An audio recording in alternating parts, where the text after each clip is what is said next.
arrived at the University of Missouri in 1967 after finishing a postdoc at Cornell and some degrees at Wisconsin and the University of Minnesota. One of the things that I was intrigued with was the program on forages, and my background was in forages, and this offered me an opportunity to continue work in that area.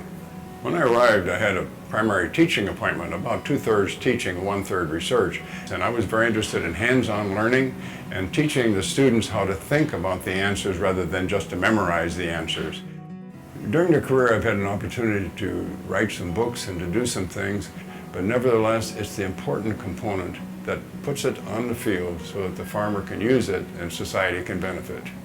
Well, we began on research on photosynthesis, and then understanding that the photosynthetic process was not necessarily the limiting factor, so we began a very strong program on the growth of a grass leaf. We emphasized the growth rate of the leaves. The leaves in a forage grass are the most important part for intercepting radiation, as well as they're the part that the animal eats. So now we can understand a lot better how we can manage that particular component of the grass plant. And later on, we decided that we would also work on alfalfa persistence and trying to extend the length of the stand on the soils that we have in Missouri. I could see the value of integrating a lot of the basic research that we had been studying into a systems approach where we could solve problems at an international level. In South Korea, the challenge was their rice production was exceeding their need, and they had to use alternatives for cropping systems. So we looked at soybean and several other crops that could fit in with the rice system. The Wind Institute is an NGO that was begun by Mrs. Lee in South Korea.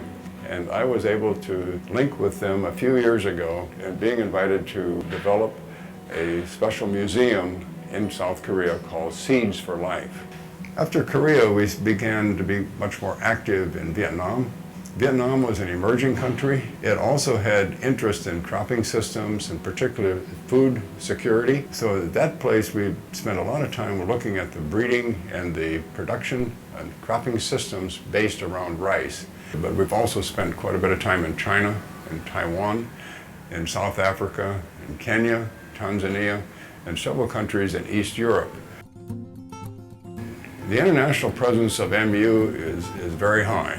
We've had a long history, we've got a good reputation for service, and again, it's built a lot around graduate education and in-country service. To me, the experience has been really rewarding and beyond what I ever expected. Growing up on a small farm in Iowa and wondering what your future would be, I never dreamed that I would be able to travel, to interact with the people around the world, and to have the impact that I've been able to have. And as I tell most people, I'm retired, but not tired.